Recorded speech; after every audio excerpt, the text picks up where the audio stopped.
허리띠를 졸라매고 어떻게든 우리가 살 길만 있으면 다 노력하고 협력하자 이렇게 생각하고 있습니다. 국론 분열이 있을 수가 없지 않습니까? 우리가 힘만 모으고 정확한 방향을 제시하고 정부가 온갖 정책을 제대로 만들어서 시행하면 새로운 기회가 있죠. 이제 완전히 바닥에 추락했습니다. 0.2% 마이너스 성장을 했어요. 1분기. 2분기도 뭐 비슷할 것 같아요. 이제 더 나빠지기도 어려운 상황까지 추락했기 때문에 이제 다시 바닥을 차고 올라갈 준비가 심정으로는 돼 있지 않습니까, 여러분? 그래서 AI를 포함한 첨단 기술 산업들을 대대적으로 지원하고 투자하고 육성하고 인력을 양성하고 지방의 거점 대학들 집중 지원해서 땅값 싼 그리고 재생에너지 풍부한 지방으로 가서 기업 활동할 수 있도록 유도하고 그렇게 하면 새로운 기회가 생겨날 것입니다, 여러분. 그리고 전 세계가 재생에너지로 전환하고 있기 때문에 우리는 이제 9% 재생에너지 비중이 9%밖에 안 돼서 RE100 재생에너지로 생산된 물건만 산다는 국제표준을 맞출 수가 없어요. 그래서 국내에 있는 수출 기업들이 생산기지를 재생에너지가 많은 외국으로 옮기는 중입니다.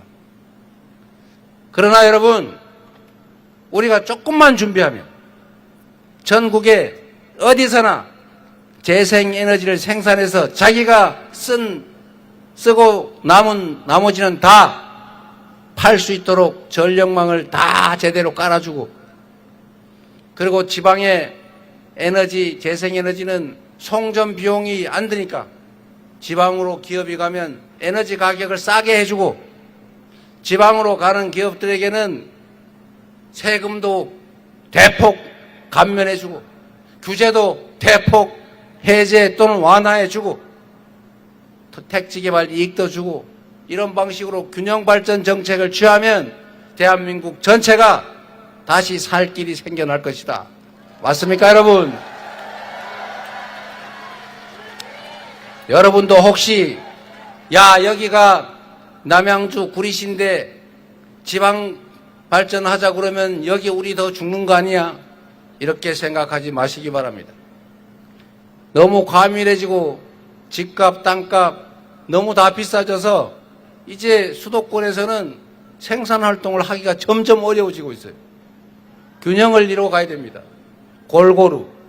그래야 전 국토가 효율적으로 쓰여지고 기업 활동하기가 쉬워지고 그래야 우리 기업들이 국제 경쟁력을 가질 수가 있어요.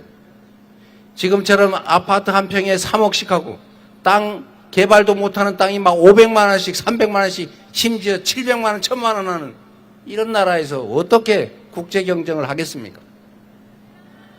새로이 대한민국이 살 길을 열어야죠.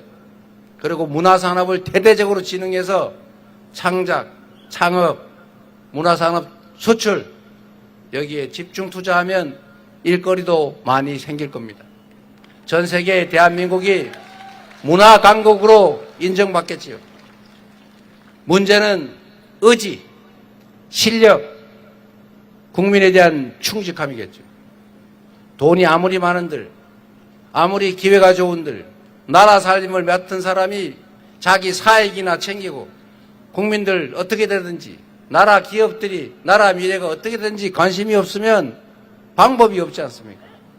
그래서 공직자의 첫 덕목은 충직한 거예요. 두 번째로 중요한 거는 실력이죠. 세 번째로 청렴하면 100%겠죠.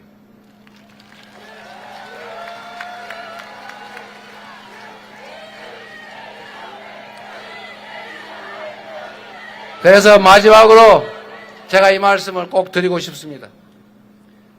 한 집단의 책임자 리더가 어떤 자세로 어떻게 하느냐에 따라서 그 공동체의 운명이 결정납니다.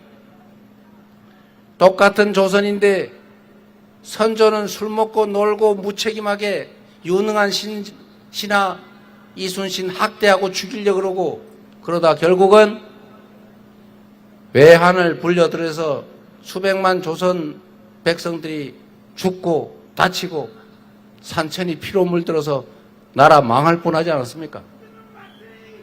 그런데 그 똑같은 조선에서 정조는 애민정신으로 인재를 지위 고하 양반인지 노빈지 가리지 않고 쓰고 평생 공부하고 국민의 백성의 삶을 살피고 노력하고 경쟁시켜서 조선을 동아시아 최고의 부흥국가로 만들었지 않습니까? 똑같은 성남시에서 똑같은 공무원, 똑같은 재정 여건을 가지고 그 엄청난 빚 다 갚으면서 복지 정책하고 전국에서 가장 잘 사는 가장 뛰어난 도시 성남으로 만든 사람이 이재명 아닙니까? 그리고 경기도로 가서 3년밖에 못해서 참 안타깝긴 한데 그 짧은 기간에도 남양주를 포함한 경기도가 전국에서 시도 중에서 가장 높은 평가를 받는 도로 1등의 광역 시도로 만들지 않았습니까?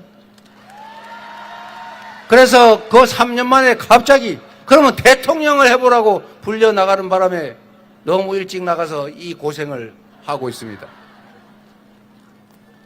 제가 대통령에서 낙선하고 난 다음에 우리 윤호중 비대위원장이 공천해줘가지고 인천 가서 국회의원 당선된 다음에 많은 사람들이 말렸지만 당대표로 나가서 3년 있는 동안에 과거에 민주적이지도 못하고 당원 별로 인정하지도 않고 민주 없는 민주당이라 비난받고 계파 나눠서 싸우고 그러던 민주당을 당원 중심의 정당으로 완전히 바꾸고 유능하고 이기는 정당으로 강한 민주당으로 만들겠다는 약속에 따라서 대한민국 정치 사상 최대 승리를 만들어내지 않았습니까?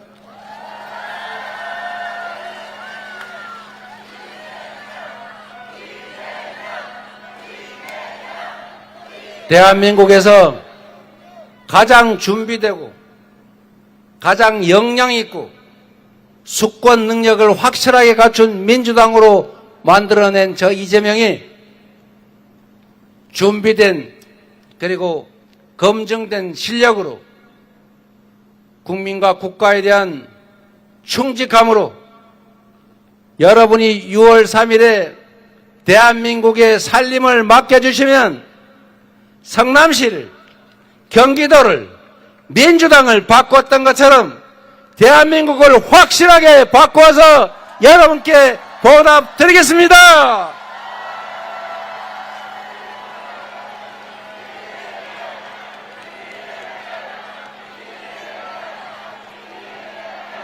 이재명!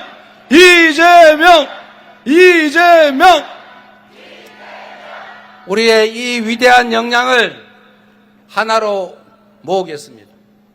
작은 차이를 넘어서서 상대를 인정하고 대화하고 타협해서 합의점을 끌어내고 그렇게도 안 되면 국민의 뜻을 물어서 국민이 부여한 권한으로 할 일을 확실하게 하겠습니다. 이재명! 이재명! 이재명!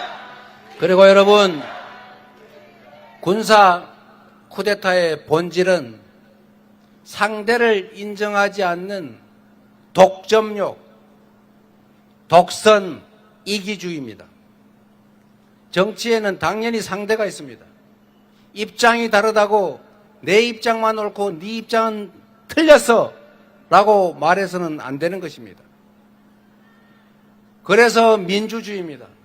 입장이 다를 수 있다는 것을, 이해관계가 다르다는 것을 인정하는 전제 위에 서로 양보해서 타협하는 것, 존재를 용인하고 존중하는 것, 그게 민주주의의 출발점 아닙니까? 야당을 인정하고 자주 만나 얘기 듣고 타협하고 사적인 감정으로 옛날에 너 나 괴롭혔지 너도 한번 당해봐, 이런 유치한 행각 그만두고 오로지 주어진 권력을 국민만을 위해서 국민에 맞추어서 행사해야 되지 않겠습니까?